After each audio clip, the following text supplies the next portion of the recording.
I'm Nicole Bryan. I'm here to talk about a topic that's very near and dear to my heart, diversity in technology, in particular, getting more women in technology. I'm going to talk to you about role model ladders, concrete steps to do that. If you see the ladder on the left, what do you think? Left. You can climb up it. If you see the ladder in the middle, did I get it wrong? You can't climb up it. You can't get very high at all, right? But what about the one on the right? The one that has the missing rungs? That's the most important one. Why? Because you look at that and you think to yourself, surely there's a way for me to get up to that top rung, but it's not obvious how, because there are no steps. And that's why you need role model ladders. Role model ladders have to be attainable. You have to be able to look one rung up and see something that you can concretely achieve, something that is tangible and concrete that you can achieve. Every woman needs to see the next level, because heroes are great. Michelle Obama's great. But you know what? You'll have a far greater and more direct impact if you look up one level and see something that you can concretely and realistically attain yourself. I'm going to tell a story about my daughter.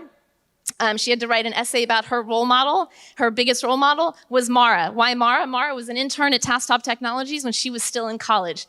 Mara absolutely is Bailey's favorite. Why? Because Bailey can see herself in her. She can see herself in her. And Mara then can look up and she can see me and see that it's attainable to keep going. And in fact, I can look up to Gail, our former chief science officer, who will appear momentarily, hopefully, and see that there is a full ladder going all the way up. So hopefully this gives you a sense of why role model ladders are important, but how do you get there? Well, just one step at a time, no pun intended. The most important thing, categorically the most important thing, is to talk about the elephant in the room. Don't ignore it. It's like talking about sex with your kids. Do you want to do that? No. Should you? Yes. Talk about the fact that there aren't women at every level in your organization. Call it out. Conscious focus. I once called our senior director of engineering and said, hey, have you noticed there aren't enough women managers? When we start hiring, please focus on getting women at every run in that organization. Another thing to do, I think, is to get local. This is actually extremely important. We all live in cities where you have big fancy universities, but don't underestimate the value of the smaller universities. In fact, I knew a female professor at a smaller university nearby, and guess what I did? I called her, I said, I don't have enough women applying for this job. Guess who applied for the job?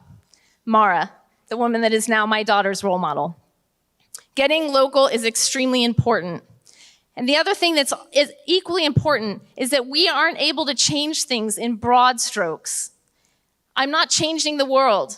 None of us in this room are changing the world. But if each one of us goes back to our organization and tries to fill more of those rungs in that ladder, we will, in fact, make a broad stroke difference. I guarantee it. Another thing, dig deeper in the pile. It's not illegal, it's not affirmative action. Dig deeper in that pile to get a diverse workforce. I was at a dinner party once where I was with a guy who had a startup, and he said, you know what, I sent out for a job, I got 10 resumes, they were all men, but they were qualified. So I took them. I looked at them, I said, that's not good enough. Founders of small companies have to take the time and the energy to hire a diverse workforce, and leaders like yourselves need to go back to your organization and ask about it and dig deeper in that pile. Motherhood. The middle rungs are often the hardest part. Why? Because motherhood happens to many of us and it complicates things dramatically. I'll never forget being on the London Tube here a few years ago with one of my colleagues who was not yet a mother. And my son called me and he was in tears on the phone. I'm on a business trip in Europe. I looked at my colleague. I said, I'm sorry. I have to console my son right now. It's more important to me to do that. Yes, I'm on a business trip, but it's more important to have a balance with your family life. And women in the middle rungs don't do what the VP of engineering did to me when I was on a lower rung. She looked me square in the eye and said, you know what? You just got to suck it up and deal with it. I had my laptop with me while I gave birth. And she was proud of that. Don't do that. Instead, women in the higher rungs need to open themselves up. Let it be personal. Show the fact that it is, in fact, a crazy juggling act. Be open to sharing the tears and the difficult parts. That's what counts. That's what makes people care. Let it be personal. So, we can only change the world with small but intentional steps. I guarantee you that if your daughter comes home talking about someone in your role model ladder, you will feel hopeful and exhilarated about the future. Thank you.